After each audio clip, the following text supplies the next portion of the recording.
오늘 우리에게 주신 하나님의 말씀은 스가랴 4장 1절에서부터 7절 말씀, 그리고 시편 37편 3절과 4절 말씀입니다. 설교 제목은 새 시리즈 설교 2, 내주는 강한 성유가 되겠습니다.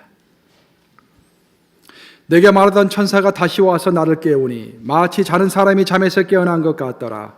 그가 내게 묻되 내가 무엇을 보느냐? 내가 대답하되 내가 보니 순금 등잔대가 있는데 그 위에는 기름그릇이 있고 또 그 기름그릇 위에 7 등잔이 있으며 그 기름그릇 위에 있는 등잔을 위해서 7 칸이 있고 그 등잔대 곁에 2 감람나무가 있는데 하나는 그 기름그릇 오른쪽에 있고 하나는 그 왼쪽에 있나이다 하고 내게 말하는 천사에게 물어 이르되 내 주여 이것들이 무엇이니까 하니 내게 말하는 천사가 대답하여 이르되 내가 이것들이 무엇인지 알지 못하느냐 하므로 내가 대답하되 내 주여 내가 알지 못하나이다 하니 그가 내게 대답하여 이르되 여호와께서 스룹바벨에게 하신 말씀이 이러하니라. 만군의 여호와께서 말씀하시되 이는 힘으로 되지 아니하며 능력으로 되지 아니하고 오직 나의 영으로 되느니라. 4장 7절 함께 있습니다. 시작. 큰 산아 내가 무엇이냐? 내가 스룹바벨 앞에서 평지가 되리라. 그가 머릿돌을 내놓을 때에 무리가 외치기를 은총이 그에게 있을저다 하리라 하셨고, 시편 본문 말씀도 함께 있습니다. 시작. 여호와께서 사람의 걸음을 정하시고 그의 길을 기뻐하시나니 그는 넘어지나 아주 엎드려지지 아니함은 여호와께서 그의 손으로 붙드심이로다. 살아계신 하나님의 말씀입니다. 천사가 스가랴에게 하신 말씀이 놀랍지 않습니까? 큰 산아 내가 무엇이냐? 내가 스룹바벨 앞에서 평지가 되리라. 우리 인생을 살아가다 보면은 큰 산 같은 것을 만나지 않습니까? 근데 하나님께서 하신 말씀이 우리가 힘으로도 되지 아니하고 우리가 능력으로도 되지 아니하는데 하나님의 영이 우리와 함께 하시면 그 큰 산이 내 앞에서 평지가 된다라는 그런 말씀입니다. 그런 축복이 2018년도에 여러분의 삶에 있기를 주님의 이름으로 축복합니다. 네. 오늘 지난주부터 시작해서 지난주 또 이번 주 다음 주까지는 3주에 걸쳐서 2018년이라는 새해 그 1년길을 가는 우리들이 1년길을 가기 전에 무엇을 점검해야 할 것인지 한번 함께 점검해 보는 그런 시간입니다. 지난주에는 우리가 신앙의 두 바퀴, 말씀과 기도에 대해서 함께 살펴보았습니다. 말씀과 기도 생활에 대해서. 오늘은 신앙의 엔진이 뭐라고 그랬습니까? 믿음이라고 그랬죠? 그 믿음을 이렇게 함께 살펴봅니다. 그 다음 주에는 그 신앙의 수레와 두 바퀴와 또 엔진 위에서 차를 몰고 가는 우리 이제 신앙인들, 즉 리더십에 대해서 함께 살펴보도록 하겠습니다. 제가 그 목회를 이제 첫 목회를 할 때 그 교회는 이제 그 어떤 전통이 하나 있었는데 그것은 뭐냐면은 아버지 날이 되면은 꼭 이제 파크에 가서 그 대서양이 바라다 보이는 바닷가 근처에 있는 파크에 가서 야외 예배를 드리는 것이 그 교회 전통이었습니다. 이제 그 아버지 날이 다가오면은 이제 온 성도들이 기도를 해요. 뭘 기도하겠습니까? 날씨를 위해서 기도하는 거야. 주여 좋은 날씨를 주시옵소서. 근데 한 가지 문제가 있는데 그래서 뭐냐면은 그 파크가 굉장히 아름다운 파크인데 파빌리온이 그렇게 크질 않아요. 정자가 좀 조그매요. 그리고 또 주일이 되면은 파크가 아름다워가지고 그 동네 사람들이 전부 나옵니다. 그쪽으로. 그래서 그 파크 안에 있는 정자를 차지하기가 보통 일이 아닙니다. 그걸 차지할 수가 없어요. 그래서 만약에 비가 오면은 주일 예배를 잘 드릴 수 없는 그런 구조입니다. 그래서 성도들이 열심히 기도해요. 한 달 전부터 대표 기도 하시는 분들도 좀 날씨를 위해서 기도합니다. 그런데 그런 소문이 또 들려요. 우리 담임 목사님은 영빨이 있으시니까 우리 담임 목사님이 기도하면 문제 없어. 그런 소리 들으면 진짜 부담이 돼요. 우리 목사님이 기도하면 다 된다고 그렇게 이야기하니까 굉장히 부담이 되는 거예요. 그래서 그것이 계기가 돼서 제가 한번 생각을 해봤습니다. 무엇이 진짜 올바른 기도이고 무엇이 믿음인가? 사실 우리가 하나님한테 좋은 날씨를 달라고 기도해서 좋은 날씨를 받는 것도 큰 믿음입니다. 엘리야도 비를 그치게 해달라고 기도도 하고 비를 내려달라고도 기도했죠. 그것도 큰 기도이고 큰 믿음입니다. 하지만 더 근본적인 믿음은 사실 엘리야가 날씨를 달라고 했던 것은 아주 특이한 경우였기 때문에 특이하게 성경에 기록되어 있는 것이고, 하나님은 자연 질서를 따라서 이렇게 우리에게 날씨를 주시죠. 그래서 정말로 성경에서 말하고 있는 가장 근본적인, 가장 언저리에 있는 믿음이라는 것은, 설사 우리가 하나님께서 비바람을 주신다고 할지라도, 우리는 비록 비가 내리지 않도록 기도했지만 설사 비바람을 주신다 할지라도 그것을 하나님이 허락하셨음을 믿고서 요지부동하지 않고 우산을 쓰고서 예배를 드린다고 한다면 그것이 참 믿음일 줄로 믿습니다. 그것이 믿음인 거예요. 정말로 모든 것은 하나님의 손 안에 있습니다. 하나님의 의도 안에 있고 모든 것이 합력하여 선을 이룹니다. 그래서 어떤 환경을 주시든지, 내 인생에 비바람이 치든지 햇볕이 나든지 그 어떤 상황 가운데서도, 비바람이 치면 어떻습니까? 비바람이 칠 때 우산을 쓰고서 우리가 예배를 드리고 우산을 쓰고서 일을 한다고 한다면 그것이 믿음인 것입니다. 우리의 믿음은 우리의 기대와는 또 우리의 상상과는 전혀 다른 상황이 벌어질 때 그때 우리의 믿음이 드러납니다. 또 우리의 인생에서 정말 힘들고 어려울 때 우리의 믿음이 드러나요. 목회를 하면서 많이 느끼는 것은 누가 진짜로 믿음을 가지고 있는 사람이냐라는 것은 쉽게 알 수 없다는 것입니다. 햇볕이 쨍쨍 나고 정말 날씨가 좋을 때, 인생에 정말 또 교회에 아주 훈풍이 불 때, 그때 누구든지 다 좋아요. 누구든지 이렇게 스마일 하면서 그냥 다 좋아요. 다. 목사님 하면서 다 좋아요. 그러다가 비바람, 먹구름이 좀 끼기 시작하면은 약간 싸늘해지더니 비바람이 치기 시작하면은 갑자기 태도가 쫙 바뀌는 사람들이 있어요. 결국 믿음이라는 것은 오랜 세월이 지나면서 증명이 되는 것입니다. 비바람이 쳐봐야 내가 진짜로 믿음을 가진 사람인지 아닌지를 알 수 있는 거예요.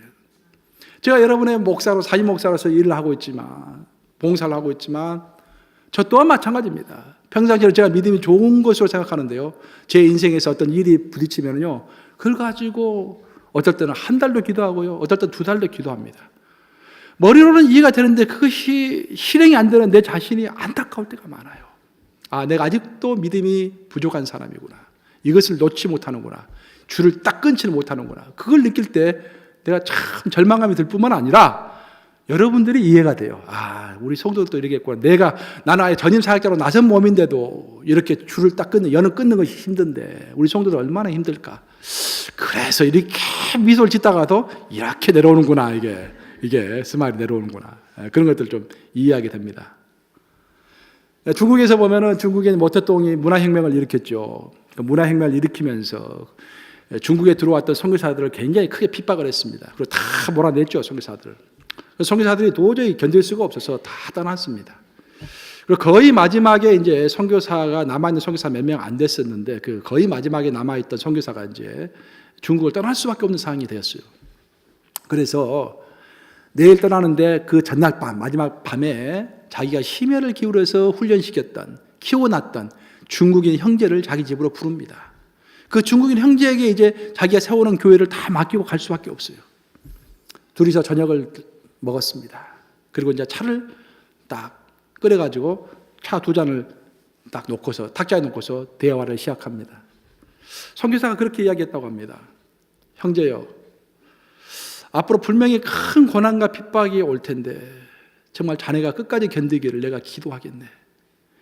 이렇게 무거운 짐을 당신에게 남기고 내가 떠나게 돼서 정말 안타깝네. 하지만 자네가 잘 해줘야겠네. 라고 이제 그 안타까운 마음을 표현했습니다. 이제 그 중국인 형제가 아무 말 하지 않고 찻잔을 계속 바라보고 있더래요. 그러다 그 찻잔에 있는 티백을 다 끄집어내더니 그렇게 얘기하더래요. 선교사님, 이 티백이 뭔지 아시죠? 영어입니다. 티백.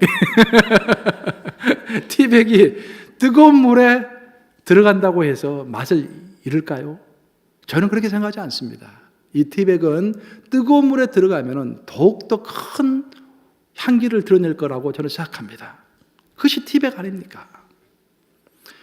이제 보십시오, 형제님. 보십시오, 선교사님. 앞으로 많은 핍박과 고난이 오면 올수록 제가 생각하기에 저의 믿음과 우리 형제 자매들의 믿음이 정말로 이제까지의 믿음이 진실한 믿음이었다는 것이 증명될 것을 믿습니다.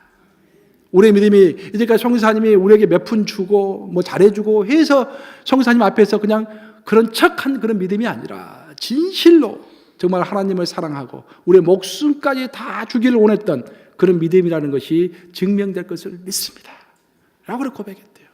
그리고 그것이 바로 중국 지하교회의 출발이었다라는 것입니다. 중국 지하교회 아시죠? 어마어마한 중국 지하교회가 그런 각오로 시작을 했대요. 그래서 그 오랜 세월 동안에 공산주의 핍박을 견뎌내고 지금까지 1억이 넘는 중국 지하교회 멤버들이 됐지 않습니까? 사도 바울은 우리 기독인이 가져야 할 여러 가지 신앙의 조건들을 언급했는데 그 중에 하나, 가장 마지막으로 믿음을 언급했습니다. 믿음을 설명할 때 사도 바울은 믿음의 방패라는 단어를 사용해서 믿음을 설명했습니다. 에베소서 6장에 보면 믿음의 조건들이 쫙 나오죠. 제일 마지막 믿음의 방패를 설명하는 부분이 에베소서 6장 16절입니다. 한번 같이 읽어보겠습니다. 뭐라 했는지. 에베소서 6장 16절 시작. 모든 것 위에 믿음의 방패를 가지고 이로써 능히 악한 자의 모든 불화살을 소멸하고. 뭐라고 그랬습니까? 모든 것 위에 이것저것 다 신앙생활 하려면 이것도 성령 지식도 필요하고 기도도 필요하고 친교도 필요하고 교제도 필요하고 전도도 필요하고 뭐 성도도 필요하고 필요한 게 많습니다. 근데 그 모든 것 위에 뭐라고 그랬습니까? 믿음의 방패를 가지고 악한 자의 불화살을 소멸한다고 했습니다. 사탄 마귀는 우리를 그대로 두지 않아요. 악한 자들은 우리를 그대로 두지 않습니다. 우리를 유혹하고 쓰러뜨리기 위해서 불화살을 자꾸 쏟아내는 거예요. 많은 불화살이 오는 것은 당연한 것인데 그 불화살을 막아내기 위해서는 반드시 믿음의 방패가 있어야 한다는 것입니다. 근데 문제는 불화살을 막아내려면 그 방패가 쇠로 된 그런 방패여야 하는데 오늘날 많은 크리스천들은 그냥 골판지로 만든 종이 방패를 들고 있는 경우가 허다한 것입니다. 불을 막아낼 수 있는 것은 쇠 방패예요. 나무 방패도 안 됩니다. 나무 방패도 불에 탈 수가 있어요. 우리는 쇠 방패를 가지고 있어야 돼요. 근데 많은 경우에 겉으로 드러나는 것은 그럴싸하고 근사하고 그런데 믿음이 있는 것처럼 보이는데 실은 불화살을 전혀 막아낼 수 없는 골판지, 종이 방패를 가지고 있는 경우가 허다하다는 것입니다. 여러분 어떻습니까? 우리 한번 옆 사람에게 한번 물어보세요. 대개 방패는 종이 방패입니까? 쇠 방패입니까? 한번 물어보세요. 한번. 실제로 한번 물어보세요.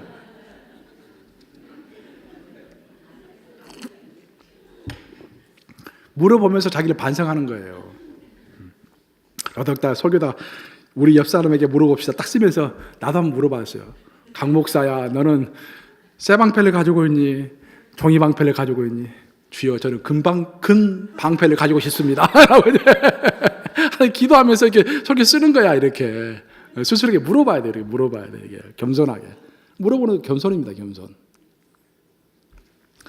사실 우리 개신교의 시조라고 할 수 있는 마틴 루터가 종교개혁을 시작하고 나서 로마 교황청에서 그를 이제 소환했습니다. 종교 재판에 소환했어요. 그 당시에 종교 재판에 소환이 되면 거의 90% 이상이 화형을 당합니다. 타 죽어요. 그냥 심각한 일입니다. 얼마나 두렵겠어요. 종교 재판에 해부되고 나서 마틴 루터가 굉장히 마음이 상심이 됐습니다. 소환장을 받고서 그 집에 들어와서 자기 서재에 들어가서 문을 딱 닫고서 근심에 빠졌습니다. 두려웠어요. 그런데 누가 똑똑똑 문을 두드려. 누구시오? 여보, 나예요. 부인이 들어왔어요. 부인이 딱 들어왔는데 보니까 검은 상복을 입고 딱 들어온 거야. 그래서 마틴 루터가 보고 여보, 누가 죽었어요? 그걸 물어봤어요. 예, 우리 하나님이 죽었습니다. 마틴 루터가 깜짝 놀랐어요. 아니, 살아계신 하나님이 돌아가시다니 그게 무슨 말이에요? 나는 하나님이 항상 살아계신 것으로 생각했습니다.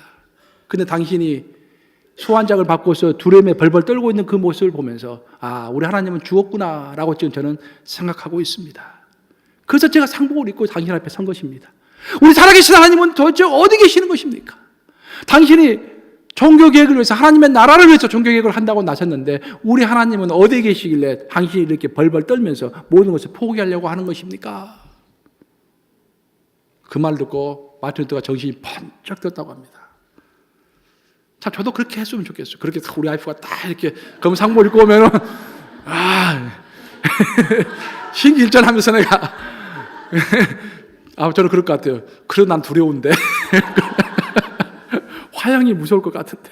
그렇게 말할 것 같아요. 근데 여기서는 이제 이야기하기를 마틴 루터가 그 말을 듣고서 정신이 번쩍 들었대요. 그러고 나서 자기의 그 통회하는 심령으로, 정말로 자기가 하나님 앞에 반성하는 심령으로 찬송가단을 썼습니다. 그것이 오늘 아침 방금 우리 개의 찬송으로 본 585장 내 주는 강한 성이요. 우리 1절과 3절만 한번 같이 불러볼까요? 1절과 3절 한번 띄어서 한번 같이 불러보겠습니다.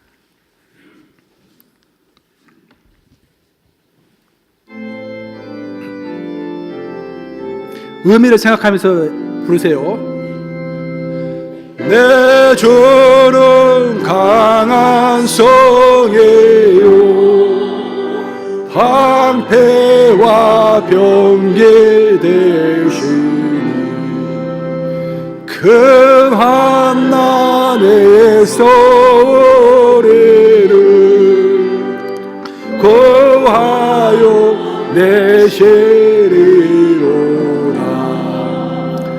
애원수 마귀는 이때도 힘을 써 모략과 권세로 무기를 삼으니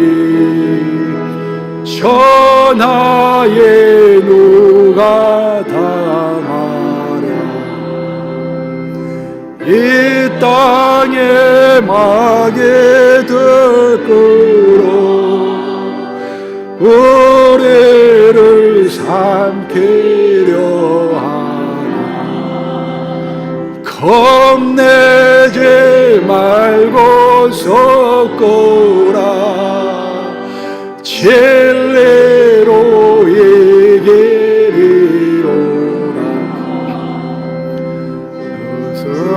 성적서의 물과 명예와 생명을 다 빼앗긴데도 진리는 살아서 그 나라 영원하리라.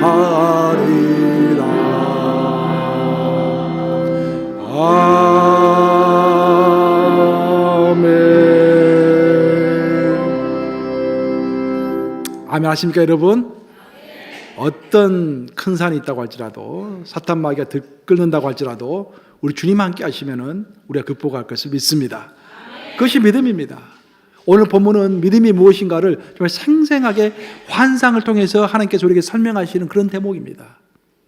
이스라엘 민족이 아시다시피 70년 동안 바벨론에서 포로 생활을 했습니다. 얼마나 절망적이었겠어요. 포로 생활하면서 오로지 하나님께서 언제 우리의 조국으로 다시 데려가실까? 그날을 손꼽아 기다렸습니다.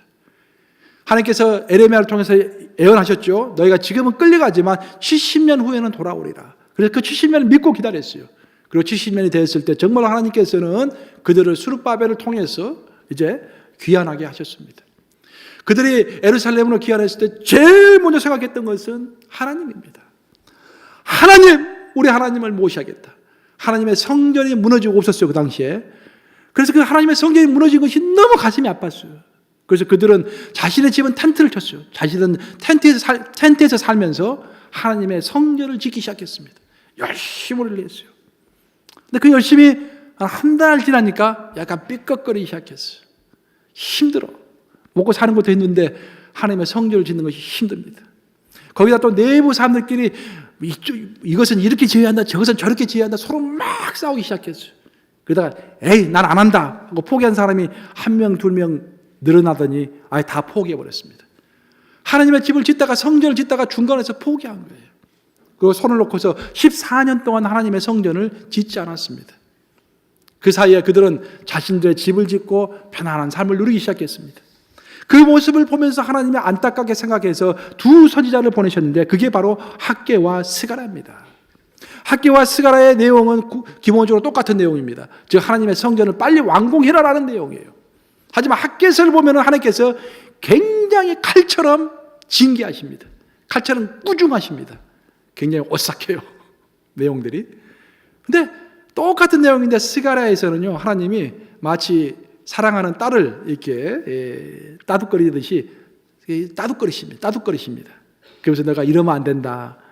내 집을 먼저 지어야 한다. 그것이 너에게 복이다. 라고 이렇게 따둑거리세요. 자, 그거 보면서 저도 목회의 방법을 배웁니다. 어떨 때는 아주 거세게 도전하면서 탁 귀를 잡을 때가 있고, 또 어떨 때 이렇게 품고서 가야 할 때가 있고, 그 분별하는 것이 바로 지혜입니다. 하나님께서 그런 지혜를 주시는 거죠. 그렇게 해서 이제 하나님께서 스가랴를 통해서 이제 하나님의 메시지를 주시는데, 스가랴에게 특별히 환상을 많이 주십니다. 그 중에 하나의 환상이 오늘 본문이에요. 천사가 나타나서 스가랴에게 환상을 줍니다. 스가랴가 환상을 봤어요. 환상 가운데 금 촛대가 있습니다. 금 7촛대가 있어요. 그리고 그 옆에 양옆에가 올리브 나무가 있습니다. 이게 무슨 뜻일까? 천사가 물어봅니다. 너가 이게 무슨 뜻인지 알겠느냐? 스가랴가 이야기합니다. 전혀 모르겠습니다. 이게 무슨 뜻입니까? 라고 했더니 천사가 하는 이야기가, 이는 너의 힘으로도 안 되고 너의 능력으로도 안 되고 오직 나의 영으로만, 하나님의 영으로만 되느니라 라고 그 의미를 설명해 주시는 것입니다. 그게 무슨 말이냐면은, 금촛대는 항상 성경에서 빛은 하나님을 상징하죠. 성령을 상징합니다. 그 금촛대 앞에서 금촛대가 비춰주시는 그 빛대로만 살아가면은 그 어떤 큰 산이라도 평지로 만들 수 있고, 그 어떤 난간이라도 하나님이 원하시는 모습대로 만들 수 있다는 것을 상징하는 것입니다.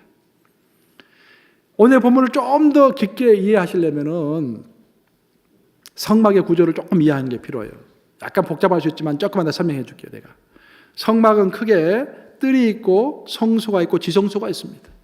근데 성소에 들어가면은 세 가지의 기구가 있는데, 그중 오른쪽에 있는 것이 떡상입니다. 무교병, 그러니까 누룩을 넣지 않는 빵 12덩어리를 상에다가 놓습니다. 구워서 놓습니다. 그 12덩어리의 떡은 이스라엘의 12지파를 상징합니다. 즉 이스라엘 민족을 상징하는 것이죠. 우리로 말하면 믿는 우리들, 크리스찬들을 상징합니다. 하나님의 백성들을 상징합니다. 근데 그 건너편에 왼쪽에는 오늘 본문에 나오는 7촛대가 있는 거예요. 그 7촛대는 뭐라고 그랬습니까? 하나님의 임재라고 그랬죠. 성령이라고 그랬죠. 곧 이게 무슨 말이냐면은 12덩어리의 떡은 항상 무엇 앞에 있습니까? 금촛대 앞에 있는 거예요. 하나님의 임재 앞에 있는 거예요. 그것을 코람데오라고 합니다. 라틴어인데 코람데오라고 해요. 코람데오. 즉 하나님 앞에서. 종교계획가들, 제가 마틴 루터 이야기를 했는데, 종교계획가들이 종교계획을 수행할 때 가장 마음에 품었던 생각이 코람데오입니다. 하나님 앞에서. 인간을 보고, 조직을 보고, 어떤 교단을 보면 두려운 마음이 생기지만, 내가 그 모든 두려운 마음을 하나님 앞에서 극복하면서 하나님의 일을 성취하겠다라고 믿음으로 나섰던 거예요.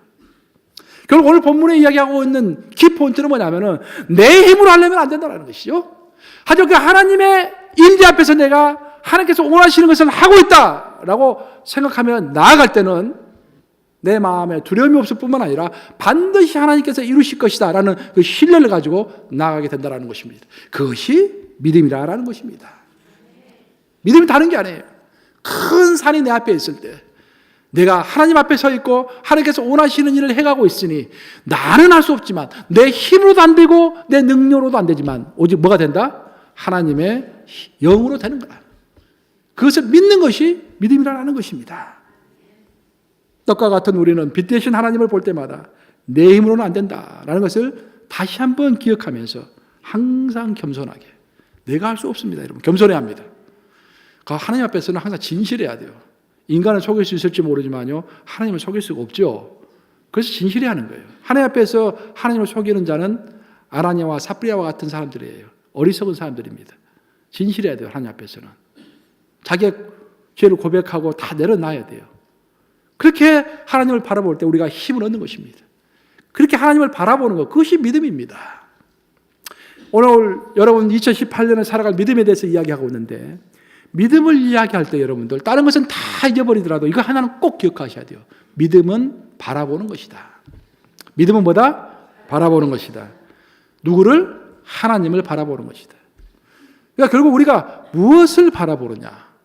내 명예를 바라보느냐? 내 돈을 바라보느냐? 내 능력을 바라보느냐? 아니면은 하나님을 바라보느냐? 무엇을, 누구를 바라보느냐가 바로 내 믿음을 결정하는 거예요. 우리가 열왕기 하를 읽어보면은 나만 장군의 이야기가 나오고 있습니다. 나만 장군은 그 당시 아람 제국의 군대 장관이었어요. 아람 제국은 그 당시에 강대국이었습니다. 그리고 이스라엘의 적국이었어요. 근데 나만 장군이 몸에 나병이 있었어요. 그래서 나병이 낫고 싶은데 소문을 들어보니까 이스라엘에 가면은 엘리사라고 하는 선지자가 있다고 하는데 그 선지자가 하나님의 사람이기 때문에 그 사람이 손만 얹으면은 다 낫는다라는 그런 이야기를 들은 거예요. 그래서 이제 자기 왕에게 이야기해서 허락을 맡아서 이스라엘을 가게 됩니다. 아람 제국의 왕이 추천서를 딱 써줬어요. 그 추천서를 가지고 이스라엘 왕궁을 딱 먼저 갑니다. 그리고 왕이 허락을 맡은 다음에 저 시골에서 살고 있는 엘리사를 찾아가는 거예요. 왕궁은 오늘날로 말하면 왕궁은 이렇게 뉴욕에 있는 것이죠. 근데 그 엘리사 살고 있는 곳은 시골이에요. 저 아이오와 그런 뭐 어떤 시골 그런데 아이오와를 좀 비하하는 것 같아서 미안하지만 그 시골로 가는 거죠. 하여튼 시골로 선물로 많이 가져갑니다. 열왕기 하를 읽어보면 많은 말들과 병거를 가지고 갔다고 돼 있어요. 사람들도 많이 데려갔겠죠. 그리고 드디어 그 시골집에 있는 초라한 엘리사 집 앞에 딱 섭니다. 그리고 부르짖습니다. 선지자여 나보시옵소서. 나 군대 장관 나만 장군이요. 당신을 만나서 내 병을 고치기 위해서 왔소이다. 빨리 나와서 저를 만나 주시오라고 이야기한 거예요.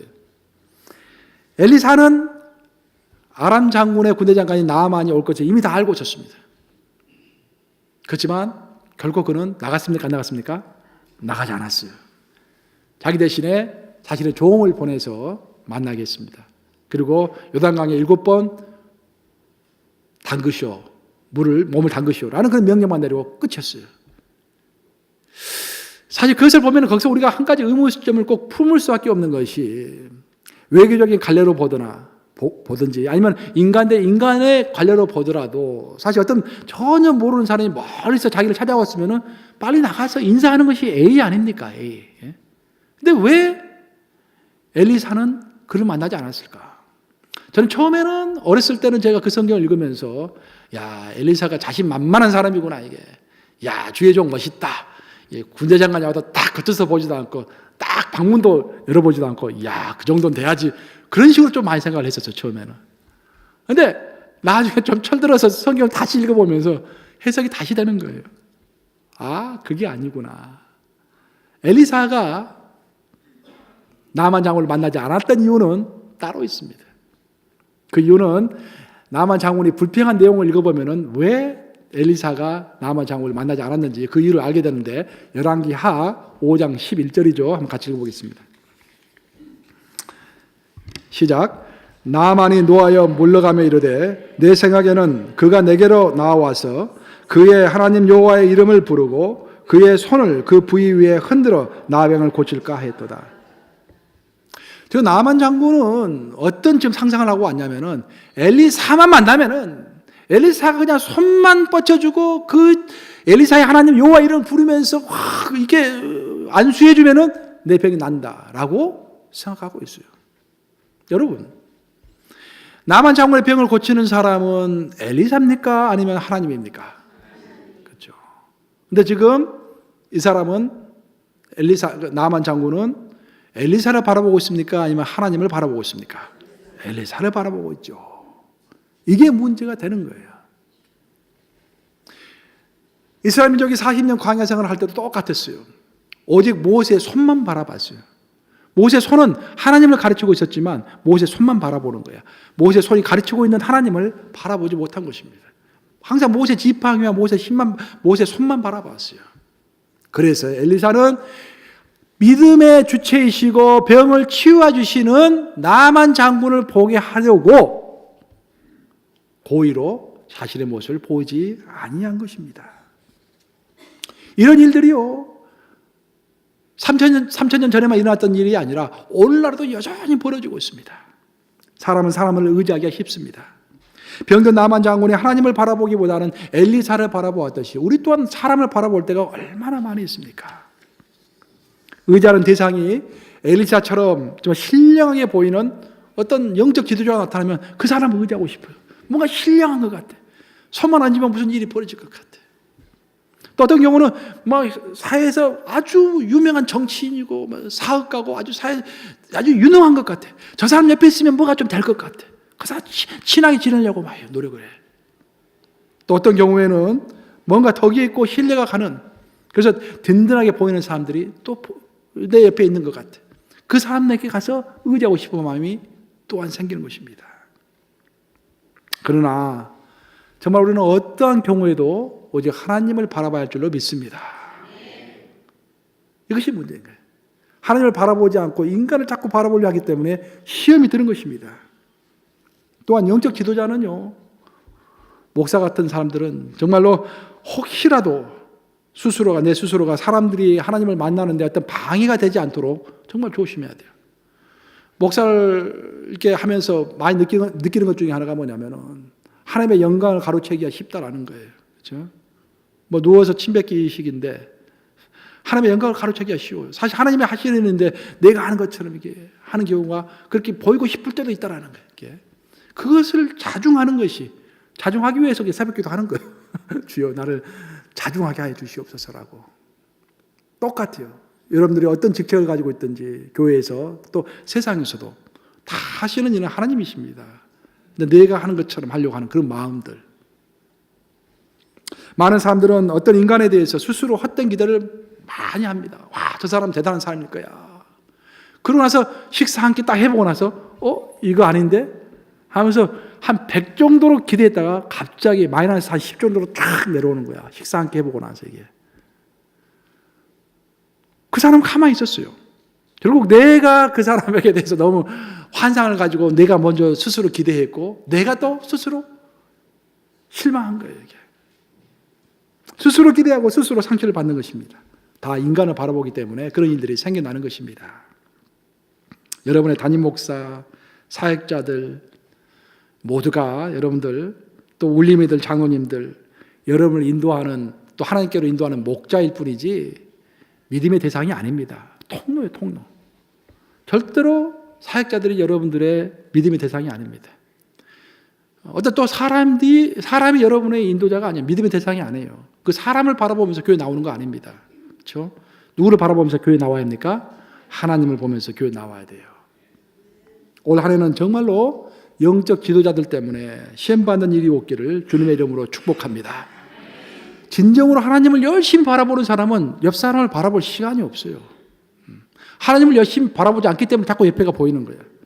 마더 테레사가 유명한 이야기 했잖아요. 마더 테레사가 인도 칼커타에서 그렇게 열심히 일하고 있는데 마더 테레사를 비난하는 사람들이 많았어요. 그래서 기자가 물었어요. 당신 비난하는 거 알고 있냐고. 그때 마더 테레사가 유명한 말을 했지 않습니까? 열심히 섬기는 사람은 옆에를 볼 시간이 없습니다. 똑같은 말이에요. 신앙도 열심히 하나님을 바라보는 사람은 옆 사람을 볼 시간이 없는 거예요. 하나님을 열심히 바라보지 않기 때문에 자꾸 옆에가 보이는 것입니다. 이제 말씀을 마무리합니다. 우리가 커피잔을 볼 때 요즘에 뭐 유리잔으로 만든 커피잔도 있고 사기로 만든 것도 있고 금으로 만든 것도 있고 플라스틱으로 만든 잔도 있습니다. 커피잔의 모양은 세모일 수도 있고 동그라미일 수도 있고 네모일 수도 있습니다. 커피잔의 모습은 다 달라요. 하지만 커피잔의 기능은 딱 한 가지입니다. 커피를 담는 것입니다. 만약 그 커피잔이 커피를 담지 못한다면 커피잔으로서의 의미가 없어요.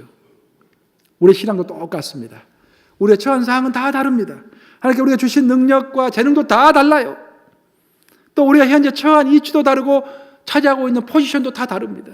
하지만 우리가 그 어떤 상황 가운데서 그 어떤 포지션을 갖고 있든지 만약 우리 안에 우리라는 그 그릇 안에 믿음이 없다고 한다면 우리는 살았으되 죽어있는 사람이에요. 사대교회와 같은 사람입니다.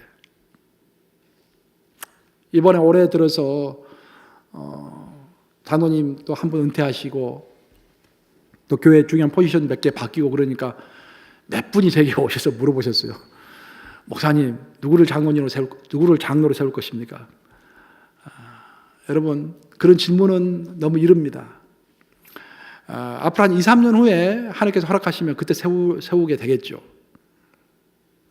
근데 제가 하나 마음속에 염두에 두는 것은 뭐냐면은 빠딱 열심히 하는 사람, 그런 사람이 아니라 앞으로 2, 3년 후가 되면 제가 이 교회 한 10년 있게 됩니다.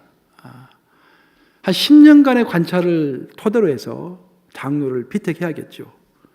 근데 가장 기본적인 조건은 딱 한 가지입니다. 믿음이 있느냐. 정말 하나님을 바라보면서 살아가느냐.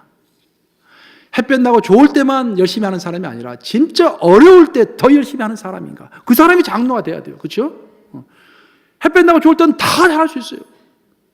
좀 어렵다 해가지고 그냥 하면 협조하지 않고 그러면 장로 될 자격이 없어요. 그런 사람들은.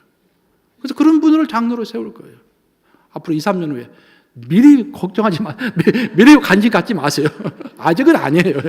뭐 사람 몇 개 바꿨다서 이 사람이 장로 됐습니까? 아니에요. 그런 거. 그런 의미가 아니라 열심히 해보라고 이렇게 다 기회를 주는 거예요. 여러분들. 이 사람이 장로 될 사람이니까 주의 포지션을 맡긴 거 절대 아닙니다. 여러분들. 오해하지 마세요. 이렇게 하시고. 장로가 될 사람 첫 번째 조건은 사람을 바라보지 않고 하나님을 바라보면서 혹시라도 교회가 어려움에 처하더라도 요지부동하지 않고 오직 믿음으로 묵묵히 주님의 몸된 교회를 섬길 수 있는 사람입니다. 제가 봤을 때 여러분 모두가 장로의 조건을 갖춘 사람들이에요. 뭐 완벽하다는 게 아니라 포텐셜이 있다라는 거예요. 왜? 저는 그렇게 생각합니다. 아무리 문제 있는 사람도요, 최소한 교회에 왔다라는 것은 그래도 좀 뭔가 의미 있게 살아보려고, 하나님 안에서 인생을 살아보려고 몸부림치는 사람들 아니겠어요? 그것만으로 봐서도 교회 리더가 될 만한 자격은 있습니다. 포텐셜이 있다, 잠재력이 있다라는 것이죠. 앞으로는 우리가 여자 장로도 세워야겠고, 또 젊은 사람들도 장로 세워야겠고, 또 나이 드신 분도 세워야겠고, 하죠. 연장자이든지 젊은 사람이든지 남자든지 여자든지 여러분 모두가 장로 후보감들입니다. 후보감들답게 굳센 믿음의 소유자 되시기를 주님의 이름으로 축복합니다. 기도하셨습니다.